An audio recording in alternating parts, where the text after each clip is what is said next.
Okay, we're gonna have to try this again. I started reading this and then a timer went off and stopped the video. So this is my second go. Good morning, good afternoon for most of you probably. I just got back from a snowshoeing hike, which was super fun. And thought we'd start February off with Miss Suzy by Marion Young. And sorry, Miriam, not Marion. Miriam Young. And this is another family classic that I grew up with. And so there are a lot of books that are up in my bookshelf that I haven't read, and I'm excited to read them to you guys to see if they're good. But this one I know is good. This one is just a favorite that I grew up loving. So again, without further ado, this is Miss Suzy by Miriam Young.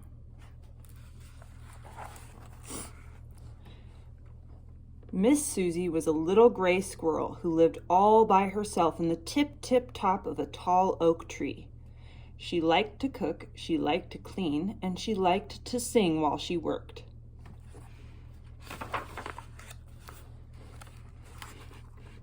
Every morning, Miss Suzy made herself a bowl of acorn pudding, and as she stirred it around, she sang, "Oh, I love to cook, I love to bake, I guess I'll make an acorn cake." After that, she swept the crumbs from her moss carpet with a little broom she'd made from maple twigs. Then she dusted her firefly lamps and rinsed her acorn cups and put her whole house in order.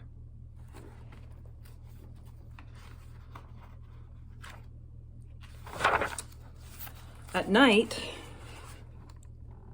Miss Suzy climbed into her bed and looked through the topmost branches at the sky. She saw a million stars, and the wind blew gently and rocked her to sleep. It was very peaceful.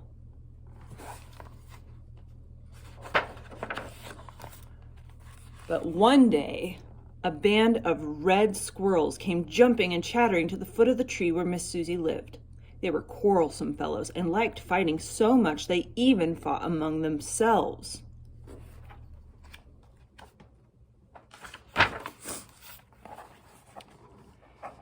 Miss Suzy did not see them because she was in her kitchen, and she did not hear them because she was singing. "I love my house, so yes sirree, my own little house in my own oak tree." She was just putting her cake in the oven when she looked up and saw a lot of strangers in her doorway. 1, 2, 3, she counted, and 1, 2, 3 more. 6 red squirrels.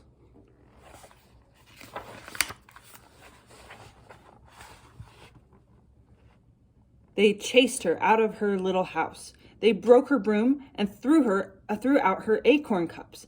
Then they ate up her whole winter's supply of nuts.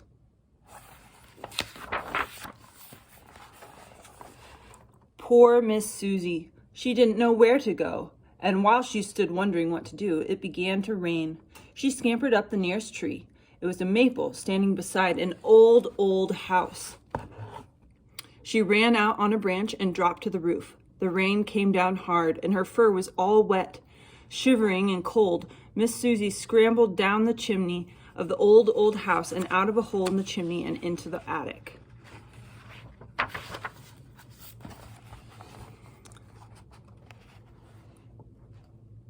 There in the dusty, quiet attic, she saw a beautiful dollhouse.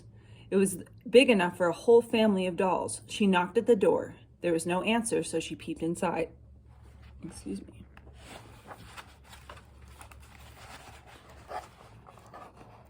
My, what a lovely house, thought Miss Suzy.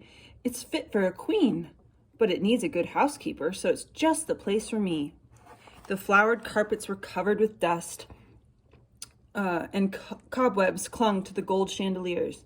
There was dust on the black iron stove in the kitchen and on the little piano in the parlor. There was even dust on the china closet in the dining room and a spider web on the dishes inside.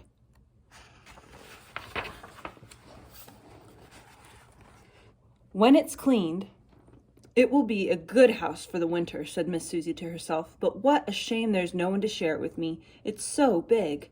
She cleaned the whole first floor. Then she went upstairs and cleaned the bedrooms. Then she climbed into a 4-poster bed and fell asleep. There she is sleeping.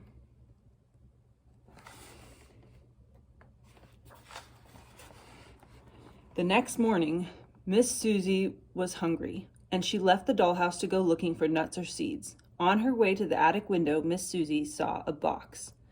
Just the thing to keep my nuts and seeds in, she thought, and opened it up. Well, what do you think she saw inside? A band of toy soldiers. They had been sleeping there for years.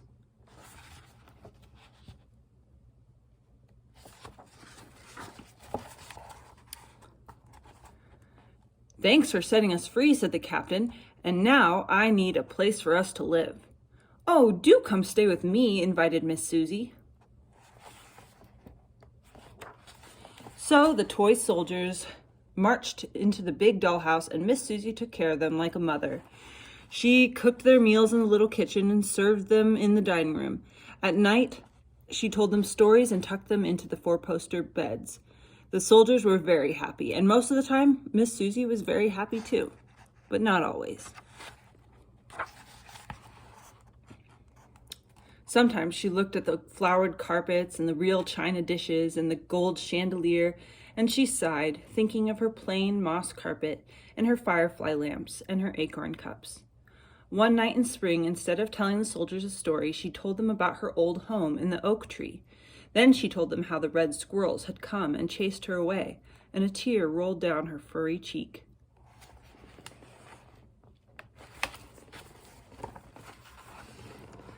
Late that night, the captain woke his men and gave them their orders. There were only 5 of them, but they were very brave, and their hearts were full of love. After all, Miss Suzy had cared for them all winter.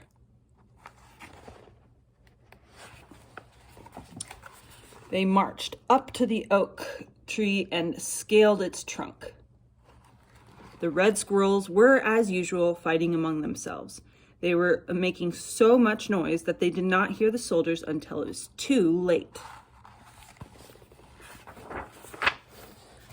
"This is Miss Suzy's home," said the captain, drawing his sword. "Will you go peaceably, or must we fight?"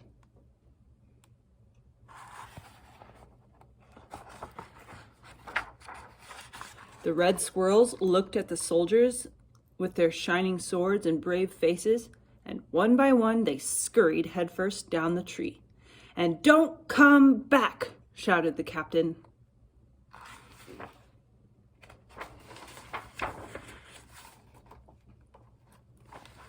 Miss Suzy was overjoyed when she heard she could move back into the tall oak tree. She thanked the toy soldiers and made them promise to come for dinner once every week. Then the soldiers waved goodbye and marched off through the forest, singing merrily.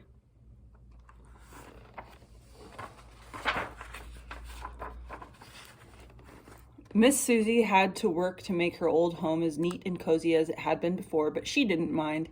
She made a new moss carpet and a new broom and gathered fresh acorns for cups and caught 2 fireflies for her lamps. At last she had everything in order. That night, when she went to bed, she was very tired, but she looked through the branches and she could see a million stars. The wind blew gently and rocked the tree like a cradle. It was very peaceful, and Miss Suzy was very happy once more. The end. Hope you enjoyed it. Love you guys.